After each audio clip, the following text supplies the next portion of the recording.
Someone's been ironing out the finishing touches of his suit. Here's a look at the brand new McFarlane Toys DC Multiverse Reign of Superman Steel.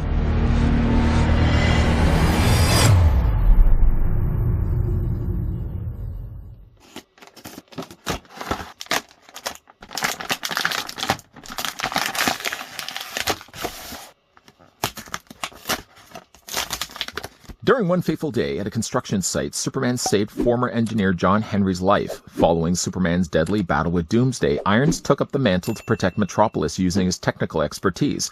Irons constructed a power armor suit adorned with the iconic S shield as a tribute. John Henry's armor granted him super strength in flight. Irons also developed a weaponized self-propelled hammer in honor of John Henry's American folk hero namesake. After Superman's return, Irons continued his work on two fronts, aiding the world through technology in his company's steel works and protecting the skies of Metropolis as steel. I wonder if Shaq is wondering if Todd McFarlane is going to start to branch out into the Steel movie series. Let's hope not. Before, of course, we get a closer look at the Reign of Superman Steel, I'd like to send out, speaking of Todd McFarlane, I'd like to send out a big thank you to the folks over at McFarlane Toys that did provide this sample of steel that we could have a look at this review. The figure, if you're looking at the tape measure right, then it tells us that the figure is about 7¼ inches in height, or the figure is going to be about 18 centimeters tall.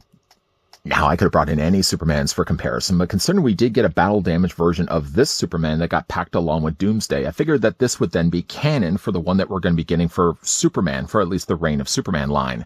Of course, that will very well change. I hope at least we do get ourselves the Regeneration Black Suit Superman at some point.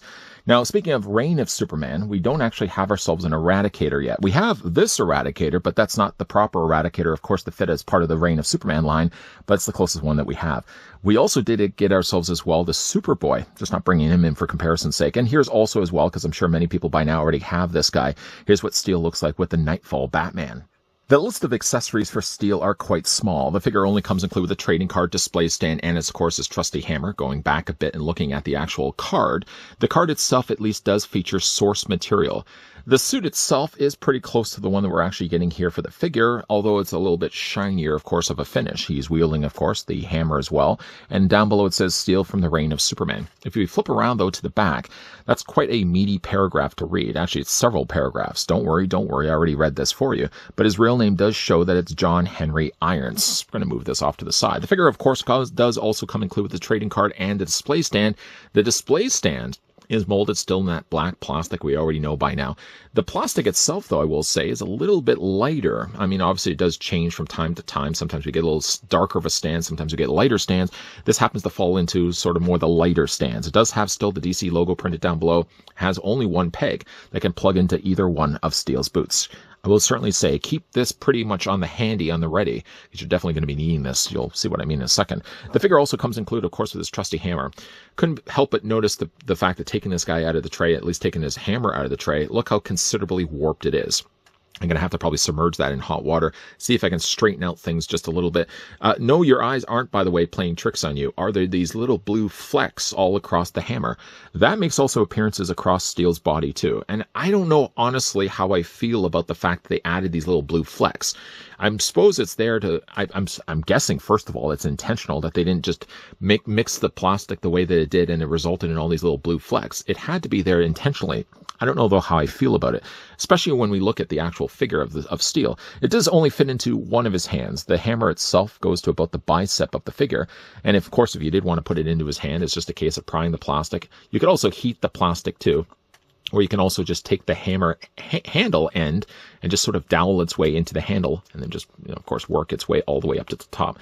The thing about the hammer, though, is it really best sits about midway through. These little coils are a little bit thinner when you compare them to the middle section of the hammer, but he holds it, seems the best, right around this section because it seems to be the thickest of the handles. Because the figure also does possess double hinges in his elbows, means that you can also dangle the actual hammer, though, across his shoulders. And that's probably going to be the way I'm going to be displaying the figure.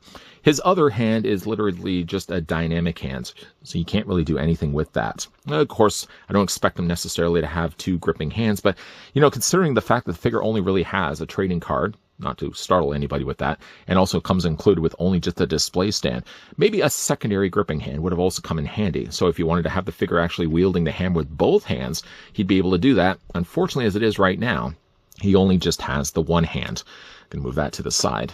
Getting, though, a closer look at steel. Now, there is going to be also a variation of this figure that we'll be looking at in an upcoming review. I don't think it changes much, really, when it comes to his body, other than maybe just taking the cape and what normally would have been red here. The variation of steel that we'll be looking at, it actually is doing the cape in gray instead. I prefer, really, and I wanted to start the reviews with the one I recognize better, the one that has the red cape. The red cape does bring some necessary color to an otherwise all-gray character. Still, though, present is those little flecks of blue. You can see it all across the sides of his head.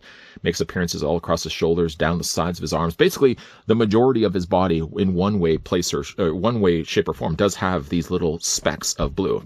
Again, I don't know how well I really like the idea. It works okay if they painted it in there, but the fact that they probably molded it and mixed it into the plastic, so it basically is covering everything on the figure's body, it kind of, in a way, looks like it's imperfections. You can see how he's got the blue specks, for example, across the back of his behind, the back of his body, and all across the sides of his arms. I feel like they honestly added it there just to kind of jazz up the fact that the figure is only really dealing with very silver plastic anyways. I mean, for a second, I thought it was probably an imperfection, but the more that I look at it, the more I think it was intentionally put there just to add a little bit of extra color.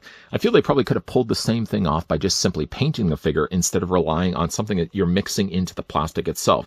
It's okay in some of the areas, but I don't feel like I wanted to have it everywhere. It doesn't need to be on the shoulders, for example. Maybe on the side of his head is okay, but I think they probably could have done the same thing by only adding just some suggested areas of paint rather than just relying on the plastic mixture. He does have the shield there on the front. The shield, I don't know about the shield, though. It doesn't seem to be painted all that well. Instead of having a very clean coat of white paint, there are these sort of areas that look a little rougher on the figure's body. Now, you could say that's just by the way he's forged out his suit, but it definitely does look a little rough when you're looking at the shield itself. I just wish it was a little bit cleaner than what it is. Of course, he does have his gauntlets there on the side.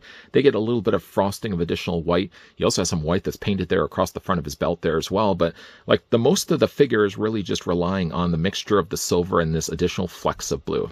Again, I'm not a big fan of the blue. I wish they could have just done away with that altogether. But I know then if they had done away with it, I'd only then just be, not complaining. I don't want to say it's necessarily complaining, but then I would only just be saying, I kind of wish that they could have added just a little bit more color. They did add a little bit more color, maybe not just the approach I would have gone with. The only other thing that really kind of bothers me about this figure is the fact that they've given him these hinges on the fronts of his feet. Normally, hinges on the fronts of feet for figures, at least in costumes, work okay. But considering he's already got large feet like this, the hinge joint I find only adds more of a nuisance than anything else. He never really quite stands properly because he's got these large kind of flip-flops on the bottoms of his feet. He just sort of seems like he clunkily walks his way around. I would have rather, I think, instead either just moved the hinge a little bit further to the end of his feet so that not half of his feet were actually hinges, or I just would have done away with the hinges altogether. He doesn't also have the most flattest of feet, which means that standing this figure can be a little bit more of a problem. For the figure's articulation, it pretty much retains all the same sort of levels of posability that you'd expect by now. The head's going to be on a ball joint, so it rotates all the way around. The head looks up and down and back and forth. He does have these shoulders, although the shoulders don't get in the way of things at all when it comes to hinging his arms out. 90 degrees is still the same as what you can get with this figure, although rotating his arm around is where you're going to get more of the hang-up.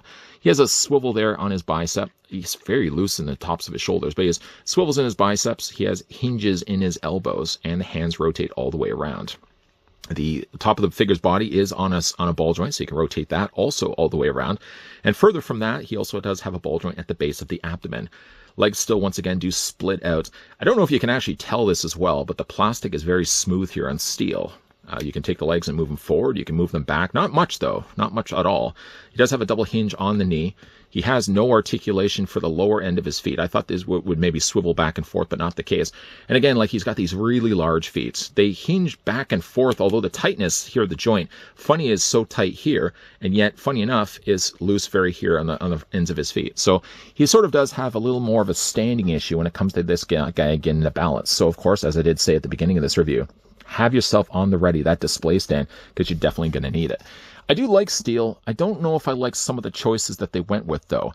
The little flecks of blue do add a little bit of extra detailing to it, but I think it would have only worked well in some of the areas. By the fact that it looks to be the case that they mixed the blue flecks into the actual silver plastic means that you're then treated to it everywhere on the figure's body. The steel actual S on the front of his body is a little on the rougher side. I mean, wish that it could be a little bit cleaner than what it actually is.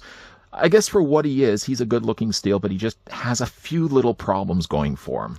In an upcoming video, of course, we're going to be looking at the variation of steel, which from a body standpoint, I think is going to remain the same other than the red cape on the back. One of the trademark colors of steel, the what little color he actually does have, is actually going to be gray instead of red. We will be looking at that one in an upcoming review. And of course, then I'll bring back in steel. I'll show you guys the comparisons between the two. Going though back to this steel, the more traditionally colored steel, he's an okay figure, but I don't know if I like the idea that they added the flecks across the silver plastic. Again, I think they could have done the same thing by adding only suggestive paint colors as opposed to then relying on the flecks of blue inside the mixture of the silver plastic. It just means by mixing it in, it's everywhere.